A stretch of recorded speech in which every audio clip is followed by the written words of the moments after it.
কোরআনুল কারীমের মধ্যে আল্লাহ বলছেন, ইবলিস তুই আমারে সেজদা দিলি না, আজকের থেকে তুই শয়তান।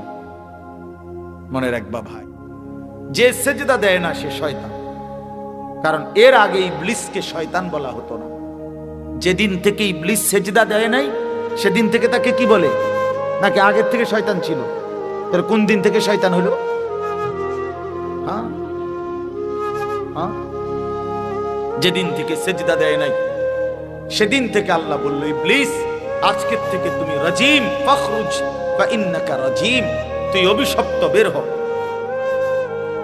ওয়া ইন্না আলাইকা লানাতা ইলা ইয়াউমিদ্দিন, আল্লাহ বললেন ইবলিস আজকের থেকে কিয়ামত পর্যন্ত সেজদা দিলি না, তোর উপরে আমি আল্লাহর লানত।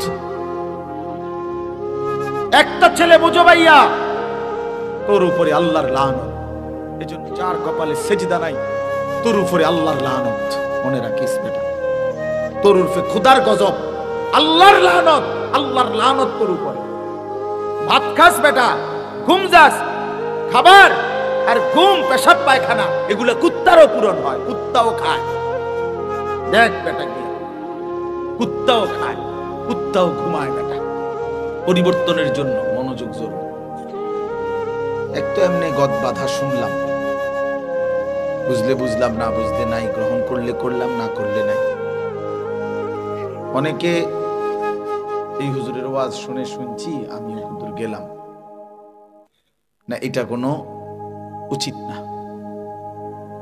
হাদিসের মধ্যে আছে রাসূলুল্লাহ সাল্লাল্লাহু আলাইহি ওয়াসাল্লামকে কবরের মধ্যে দেখিয়ে যে 3 নম্বর প্রশ্ন, যে নবীজি সাল্লাল্লাহু আলাইহি সাল্লামকে দেখিয়ে বলবেন যে ইনাকে তোমাদের নিকট পাঠানো হয়েছে, তাকে চিনো কি, তার ব্যাপারে তোমার মত কি? তো সে বলবে আমি ওনার ব্যাপারে তেমন কিছুই জানি না, আকুলু মিসলা মা ইয়াকুলুন নাস, মানুষ ওনাকে বলতো শুনতাম, একজন রাসূল আছে, একজন নবী আছে আমাদের, তা আমিও এরকমটাই বলতাম, এর বেশি কিছু তেমন আমি জানি না। ওনার আনুগত্য, ওনার অনুসরণ, ওনার জীবনী, ওনার ব্যাপারে আমার দায়িত্ব কি ইত্যাদি কিছুই আমি জানতাম না, জানি না।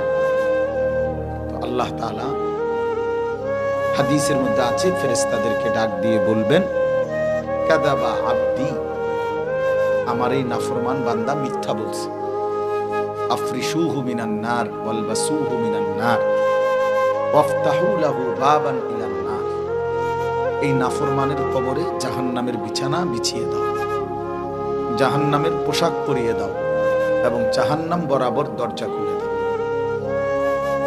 এজন্য এই যে অনেকে বলতো, আমিও বলতাম, আমাদের একজন নবী আছে, ওনার নাম নাকি মুহাম্মদুর রাসূলুল্লাহ সাল্লাল্লাহু আলাইহি ওয়াসাল্লাম, এই কিন্তু ওনার ব্যাপারে আমার দায়িত্ব কি, উনি কেন আসলেন, কি করলেন, আমার কি করণীয় ইত্যাদি কিছুই আমি গুরুত্ব দেই নাই। এই কথাটাই আমি বললাম আর কি, যে আকুলু মিসলা মা ইয়াকুলুন নাস, এটা হাদিসের শব্দ। নাফরমান বলবে লোকেরা যা বলতো আমি তাই বলতাম, তেমন কোনো গুরুত্ব দিয়ে, আলাদা কোনো বিশেষ গুরুত্ব দিয়ে কিছু শুনিনি, লোক দেখা দেখি, তো এতে করে সে জাহান্নামী হবে। এজন্য প্লিজ আমার বাপ, আমার ভাই, ইসলাম একটা খামখেয়ালির কোনো বিষয় না, যে মন চাইলে একটু শুনলাম আর একটু বুট খাইলাম, কিছুটা বাদাম খাইলাম, কিছুটা ওয়াজ শুনলাম, কিছুটা বয়ানের সময়, যেমন জুমার দিন অনেক মানুষ দেখবেন বয়ানের সময় এরকম জুরা, ঠিক না, দেখবেন মানে কিছু জুরায় কিছু শুনে, পরে জিজ্ঞাসা করলে দেখবেন কিছুই জানে না, কিছুই বোঝে না।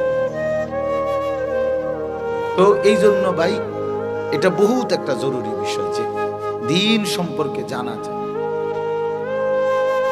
ইসলাম সম্পর্কে পুরো বোঝা উচিত, জানা উচিত, মনোযোগ থাকা উচিত। আন্তরিকতা থাকলে আল্লাহর দয়ায় মানুষের জিন্দেগি পরিবর্তন হয়। এই জন্য আমি অনুরোধ করতেছি, এই অল্প সময় আমরা মনোযোগ দেব ইনশাআল্লাহ। আর এই মনোযোগের অংশ হিসাবে যাদের হাতে মোবাইল, এই মোবাইলগুলো নামায় ফেলেন। ছেলেরা তোমরা নামায় ফেলো, আমি অনুরোধ করলাম। মোবাইল দিয়ে রেকর্ড করো না, হাতে দইরা এমনি শুনো। মোবাইলে হাজার হাজার ওয়াজ আছে, আমাদের ওয়াজও আছে, আরো অসংখ্য বক্তার আলহামদুলিল্লাহ ওয়াজ আছে, অভাব নেই। সেটা তুমি আবার নতুন করে রেকর্ড করতে হবে। এজন্য তুমি নিজের জন্য শোনো। এটা তো আরেকজনকে দেখাইলা হইলে যে আমি ওয়াজটা হুজুরে উঠাইছি, দরকার নেই। হেবড়ার মোবাইল দিয়ে করেছে। নিজের জন্য শোনো যে আমি কষ্ট করে বসছি, আমি আল্লাহর কথা শুনি, এতে ইনশাআল্লাহ নিজের বরকত। মানুষ একদিনে বদলায় না, কিন্তু একটা পাথরের উপরেও যদি ধারাবাহিক পানি পড়ে, বৃষ্টির ফোঁটা পড়ে, একদিন পাথরের মধ্যে একটু ছিদ্র হয়ে যায়, পাথরটাও একটু ডাইবা যায়। কেন? অনবরত ধারাবাহিক ভাবে এই পাথরটার উপরে পানি পড়ছে, ফলে একদিন এটাও ছিদ্র হয়ে গেছে। এজন্য কোনো মানুষ যদি আন্তরিকতার সাথে নিয়মিত আল্লাহর কথা শুনে, যে কোনো এক মুহূর্তে আল্লাহ তাআলা তার জিন্দেগি বদলায়, সে পাল্টে যায়, সে বদলে যায়। হোক 20 বছর পরে, হোক 30 বছর পরে। আল্লাহ বলছে, বান্দা আমি 90 বছর পরেও যদি তুমি তওবা করো, আমি তোমারে মাফ করতে রাজি। কিন্তু শর্ত হলো তওবা করতে হবে। তওবা করতে হবে মানে 3 জিনিস। 3 জিনিস একত্র হলে তওবা বলে। ওই হুদাকের এমনি মুখে তোবা তোবা তোবা তোবা আস্তাগফিরুল্লাহ, এইসব এইটারে তওবা বলে না। তোবা তোবা কইলে কি না? তওবা না। তওবা 3 জিনিস একত্র হলে তওবা বলে। 1 নাম্বার হলো যে গুনাহ করতেছিলাম, এই গুনাহ সমূলে একেবারে গোড়া সহ এই গুনাহ সম্পূর্ণ ছেড়ে দাও। 2 নাম্বার আর করবে না, এই কথার উপরে দৃঢ় মজবুত ওয়াদা দেওয়া। 3 নাম্বার হলো লজ্জিত আর অনুতপ্ত হয়ে আল্লাহর কাছে মাফ চাও। এই 3টা মিললে তওবা বল। ভাই কথা বলো না, তোমরা এমনি জায়গা নাও, কথা বলো কেন? আস্তে আস্তে বসো, যারা সুযোগ হয়। তো তওবা বলে 3 জিনিস একত্র হলো, বুঝছেন কিনা বলেন? কি? 1 নাম্বার কি? ছেড়ে দেওয়া, গুনাহ ছেড়ে দাও। আপনার পকেটে বিড়ি, আপনি কোন আস্তাগফিরুল্লাহ, কি আস্তাগফিরুল্লাহ বলেন না? আপনি এটা কিতা আস্তাগফিরুল্লাহ, কিতা কিসের আস্তাগফিরুল্লাহ বলেন? আপনি এখন নিজে জানেন নামাজের আগেও ওজনে কম দিয়ে গেছেন, আর নামাজ পড়েও যে কাস্টমারটা আপনি দোয়ানে আসবে, এ বেড়ারে আপনি এখন গিয়ে এই কাঁচা মিথ্যা কথা, ওজনে কম দেয় বেটারে মিশা কথা বলে, এবারে মসজিদে বইয়া আস্তাগফিরুল্লাহ, কি আস্তাগফিরুল্লাহ বাটফার, তুমি তো সিটারে না, এটা বাটপারি না? কথা বলেন না কেন? এটা আল্লাহর সাথে মস্কারি করেন? আল্লাহর সাথে কি মস্কারি করেন? হ্যাঁ, এই জন্য বাপ, এটা খুব গুরুত্বপূর্ণ, মনে রাখেন। তওবা 3 জিনিস একত্র করলে হয়। গুনাহ ছেড়ে দিতে হয়, আর করবে না ওয়াদা, এবং লজ্জিত আর অনুতপ্ত হয়ে মাফ চাও। তো আমি বলতেছিলাম এই কথাটাই আমি শুধু আজকের প্রতিদিন বলি, এটা প্রত্যেক দিন বয়ানের শুরুতে আমি এই কথাটা বলি যে যে ভাই মনোযোগ দেন, মনোযোগ, আল্লাহর কথার প্রতি মনোযোগ। ব্যক্তির জনপ্রিয়তা কোনো বিষয় না, আল্লাহর ইচ্ছা। আল্লাহ কাউরে হয়তো বেশি মানুষের সামনে বলার সুযোগ দেয়, কাউকে কম মানুষের সামনে বলার সুযোগ দেয়। এটা কোনোটাই সফলতা এবং ব্যর্থতার কিছু নাই। কেউ যদি 10,000 মানুষের সামনে ওয়াজ করে আর আরেকজন 10 জনের সামনে বয়ান করে, তো যিনি 10 জনের সামনে বয়ান করলো, আল্লাহর কথা বলল, উনি ব্যর্থ আর উনি সফল নাকি? কথাটা বুঝছেন কিনা বলেন? তাহলে সফলতা কিংবা ব্যর্থতা সংখ্যার উপরে না, সংখ্যার উপরে না। সফলতা কিংবা ব্যর্থতা আল্লাহ তাআলা গ্রহণ করার। এটা আমাদের এই গণতান্ত্রিক নিয়ম না যে যেখানে ভোট বেশি উনি নির্বাচিত। এবার যদি 51 জন বেকুব একজনকে বলে আর 50 জন বুঝমানও যদি আরেকজনকে বলে ওই তো না, এনে এক ভোট বেশি। বুঝেন না, উনি নির্বাচিত না। এটা হলো দুনিয়ার এই গণতান্ত্রিক নিয়ম।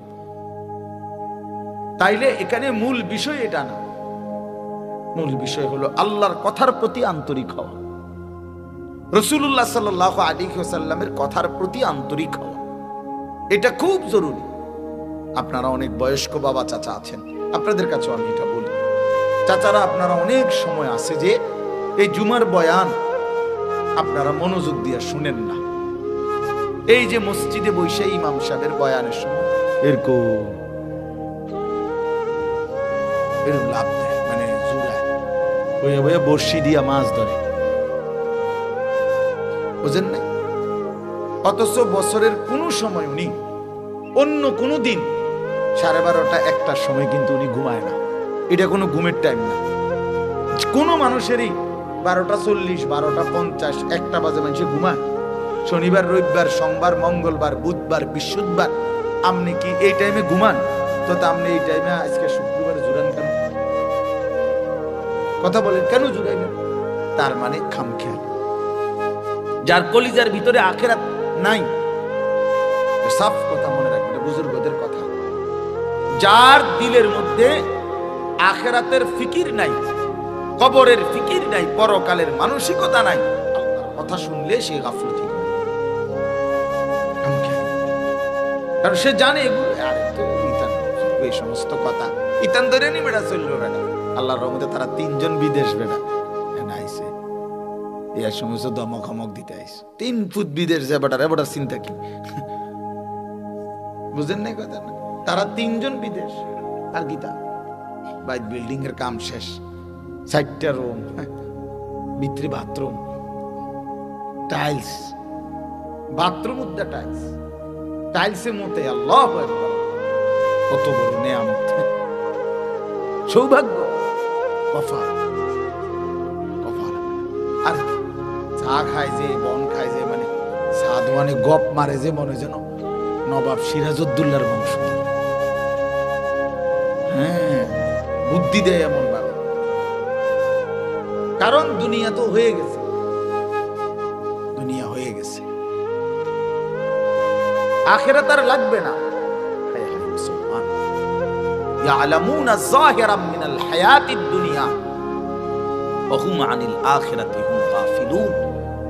আল্লাহ বলে, বান্দা দুনিয়ার বাহ্যিক দিকটা তো খুব বুঝলা, আমার বান্দা আখিরাতের ব্যাপারে তো একদম গাফিল হয়ে গেল। 90 বছরের বুড়া মানুষটাও দলিলের প্রতি শব্দ কইতে পারে, কার নামে দলিল, কার নামে খতিয়ান, বিএস কার নামে, সিএস কার নামে, আরএস কার নামে, 14 গোষ্ঠীর নাম সব জানে। কিন্তু আল্লাহর কোরআনের একটা বলতে বলবেন শুদ্ধ, দোয়ায়ে কুনুত পড়তে বলবেন শুদ্ধ কইরা, হুজুর আমার এই বয়স নাই নাই তানার আমগরে কইয়া